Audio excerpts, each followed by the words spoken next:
And all of the struggle, even for those that Allah subhanahu wa ta'ala has opened their basira, their inner sight, for those people that suddenly realise that we are actually on a journey to God, that there is actually some meaning to our life, that there is a purpose, there is a point to our existence. And it's not just about temporal matters, it's not about things that pass, that come and go. Even for such people, Allah subhanahu wa ta'ala has opened their inner sight to understand that there's a purpose, but it needs more than just that. It needs more than just knowing that there's a purpose to our existence. It needs us to know how to. It needs us to know how to carry out that journey, how to complete that journey, how to go about that journey. Because we are on a journey to Allah subhanahu wa ta'ala. وَتَزَوَّدُوا فَإِنَّ خَيْرَ الزَّادِ التَّقْوَى. Take provisions on that journey. Take what you need for that journey. Every traveller will equip himself with whatever he needs for the journey that he's going on. And we have a journey to our Lord. Now our Lord subhanahu wa ta'ala has told us what's needed on our journey. He's told us what the whole journey is about. The Mujahid will not get to Allah subhanahu wa ta'ala. However passionate he may be about his religion, however emotional he may be about his religion, it's all just passions and emotions, nothing more than that. And passions and emotions carry no weight in front of Allah subhanahu wa ta'ala. You need something that has weight, you need something that is real, you need something that's real. Ilm is the only thing that carries weight with Allah subhanahu wa ta'ala. Ilm that produces amal, knowledge that produces some real change, knowledge that produces some real change. That's the legacy of what the Messenger came with, sallallahu alayhi wa sallam. He sallallahu alayhi wa sallam said, إِنَّمَا بُعِثْتُ مُعَلِّمًا, that I was only sent as a teacher. I was only sent as a teacher. And he performed that role perfectly. Because he sallallahu alayhi wa sallam came to convey a message. And he conveyed the message completely. And he said, تَرَكْتُكُمْ عَلَى الْمَحَجَّةِ الْبَيْضَاءِ لَيْلُهَا كَنَهَارِهَا لَا يَزِيغُ عَنْهَا إِلَّا هَالِكٌ. He said, I've left you on a clear way. I've left you on a clear way. The night of it's clear from the day of it's clear from the night. Only the one who's destroyed will swerve away from it. What the Messenger came with is absolutely clear. There's no shadow of doubt for the one who really wants to know what Allah subhanahu wa ta'ala wants from us. There's no confusion. The confusion is only because we distance ourselves from the carriers of that prophetic legacy, the inheritors of the Prophet sallallahu alaihi wasallam. He sallallahu alaihi wasallam also said that he said al-ulama warathatul anbiya. The people of knowledge are the inheritors of prophets. Anybody who distances himself from those real carriers of knowledge, and here we don't mean academic book knowledge, because that professor at Manchester University of Islamic Studies probably can reel it off a lot better than a lot of Muslims. That's not what we're talking about. Because you can go onto the internet, you can download everything that you need. Somebody wants now to find out something, just goes and types it on the internet. That doesn't take you to Allah subhanahu wa ta'ala. That doesn't, if it was all just about accessing knowledge, he sallallahu alayhi wa sallam wouldn't have had to be sent. It was all just about knowledge. He sallallahu alayhi wa sallam, he did not need to send prophets. He could have left guides in different ways, or he could have left that knowledge to be accessed in many different ways. But the knowledge of the Quran is to be found in the Messenger sallallahu alayhi wa sallam. كان قرآن يمشي. And those who took that knowledge. So the one who distanced himself from the carriers of the prophetic legacy have distanced themselves from Allah subhanahu wa ta'ala. Have distanced themselves from Allah subhanahu wa ta'ala. And the Prophet sallallahu alayhi wa sallam said, "Man yuridillahu bihi khayran yufaqihu fi ad-din." Whomsoever Allah subhanahu wa ta'ala wants good for, He will give him understanding of religion. And the mafhum of that, the reverse that we understand of that, is that somebody who does not have understanding of religion, Allah subhanahu wa ta'ala does not want good for that person. So our affair in relation to Allah subhanahu wa ta'ala is judged purely and almost completely in terms of our connection to knowledge. But real knowledge, knowledge that produces change, knowledge that benefits, knowledge that impacts the heart, knowledge that impacts the heart, knowledge that impacts our behavior, knowledge that brings change within us, knowledge that brings us closer to the Messenger sallallahu alaihi wasallam, knowledge that makes us desire to meet Allah subhanahu wa ta'ala, knowledge that puts in our heart a hatred of temporal matters, knowledge that allows us to see the reality of our existence. Once we've tasted that, then we understand what the Prophet sallallahu alaihi wasallam is about. But without that, there's no journey. Without that, we're wandering blindly. And however passionate and emotional we become, that person who's distant from that true prophetic knowledge, Allah subhanahu wa ta'ala did not want good for that person. So you make dua to Allah subhanahu wa ta'ala. He sallallahu alaihi wasallam make the dua, Allah inni a'udhu bika min ilmin la yanfa'. Allah, I take refuge with you from knowledge that does not benefit.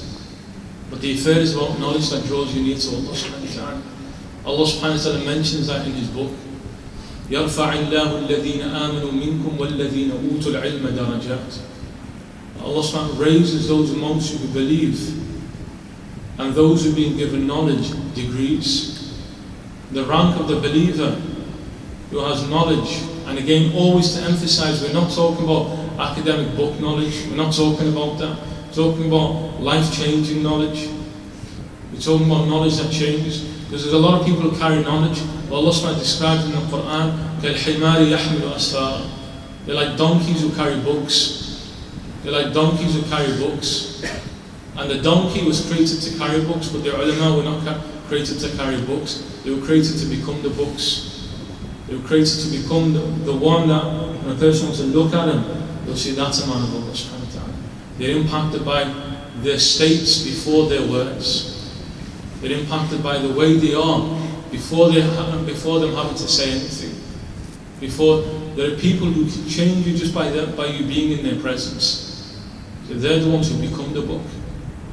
And that's what the Prophet ﷺ was. كَانَ قُرْآنًا يَمْشِي, you the Qur'an walking.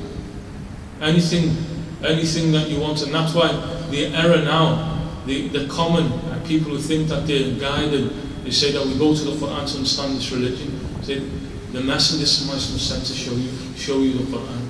You're not going to understand the Qur'an by going to the Qur'an. You'll understand the Qur'an by going to the Messenger. Because he came to live the Qur'an. So we look for that type of life-changing knowledge. Such people, Allah subhanahu wa ta'ala raises them in degrees. And although in the eyes of people, that person may be worthless, he may just be some like faqir, he may be some faqir, he may be some like worthless person sits in the corner. People won't even bat an eyelid when they look at him, they think he's a nobody. He could be azim with Allah subhanahu wa ta'ala. He could be somebody who's truly great with Allah subhanahu wa ta'ala. As Sayyidina Isa alayhi salam, ala nabiyina alayhi salatu wasalam, he said, Sayyidina Isa alayhi salam said, whoever learns knowledge, teaches it, and calls it, is called azim in the malakut. He's known as the great one in the celestial realms. With the angels, the one who learns knowledge, teaches it, and calls to it is known as azim, is known as the great one. So although in the eyes of people, you may treat him as somebody, he's just a poor beggar. Maybe somebody that people just drive away from their doors, treat them as a nobody. People may disrespect him because they don't see him as having any worth or value or reputation or wealth or position. But he's azim with Allah subhanahu wa ta'ala, truly great with Allah subhanahu wa ta'ala. Because why? Because Allah subhanahu wa ta'ala honoured him to be an inheritor of the Messenger sallallahu alaihi wasallam. And many of us, although we profess love for the Messenger sallallahu alaihi wasallam, if we sat in the presence of the Messenger sallallahu alaihi wasallam, many of us would not recognize him.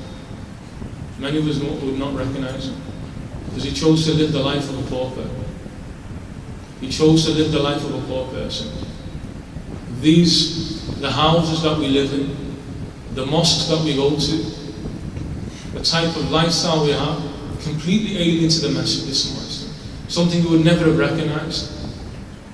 This for him sallallahu alaihi wasallam was Jannah on this earth. This was heaven on this earth. Something he would never recognize. This is what Sayyidina Umar when he came into the room, the Messenger sallallahu alaihi wasallam, and he saw sallallahu alaihi wasallam, the greatest of all humanity, there were marks on his back, imprinted from his, you can't even call it a mattress, it was just a reed mat, imprinted on his back, and he cries, when he sees that. But the Prophet ﷺ tells him, are you not content that they have all of these luxuries in this world and we have in the next world? He ﷺ chose to live that way. In our eyes, he would have been a complete pauper. But he was the ultimate king. But he was the ultimate great one. With Allah subhanahu wa ta'ala, people who carry that prophetic knowledge, people who are connected to the Messenger are azim. Nobody else is azim, nobody else is great, except for the one who carries that prophetic knowledge. Doesn't matter what status they have, doesn't matter what wealth they have, doesn't matter what position they have. If they don't carry the prophetic way, they have nothing with Allah subhanahu wa ta'ala. Whereas the other one, the other side of the coin, somebody has absolutely nothing of this world, but he carries that prophetic, and he honours the knowledge that he carries. He honours the knowledge that he carries. That person is truly great with Allah subhanahu wa ta'ala. Even though you and I may consider him to be nothing, he's truly great with Allah subhanahu wa ta'ala. That person, we spoke about legacy before, we take on beyond. That person is something that he takes on beyond. Sayyidina Musa alayhi salam, Allah subhanahu wa ta'ala inspired to Sayyidina Musa alayhi salam, and ta'allam ya Musa al-khayr wa'allimhu lin-nas.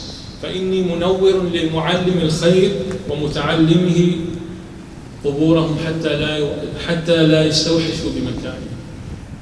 Allah subhanahu inspired to Sayyidina Musa alayhi salam, O Musa, learn goodness and teach it to people, because I will illuminate, munawwir, I will put light into the graves of the one who learns knowledge and the one who teaches knowledge, such that he will never feel alone in his grave.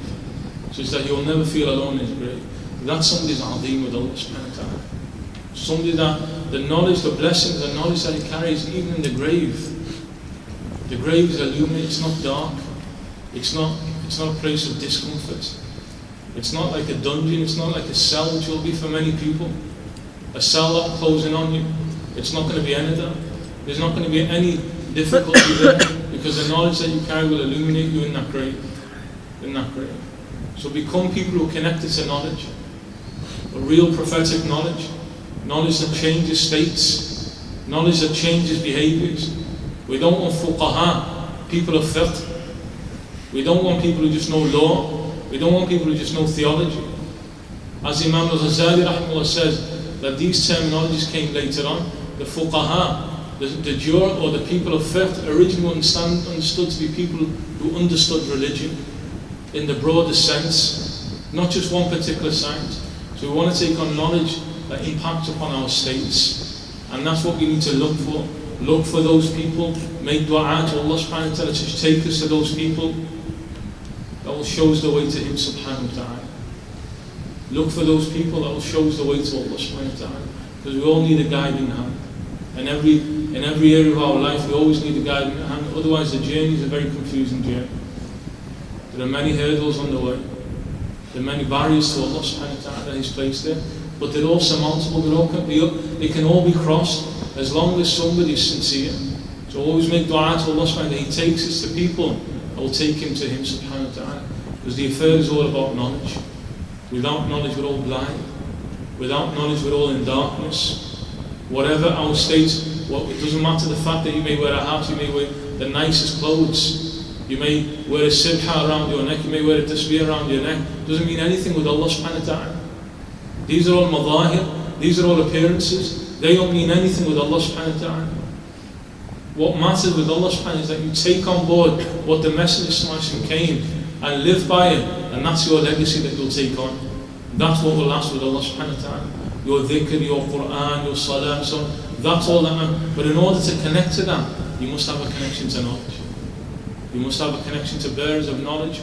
You must respect the knowledge. You must respect the people who carry that knowledge, and then Allah subhanahu wa ta'ala will open the door of knowledge to all of us. Walhamdulillahi Rabbil Alameen. Sallallahu ala Sayyidina Muhammadin wa ala alihi wa sahbihi ajma'in.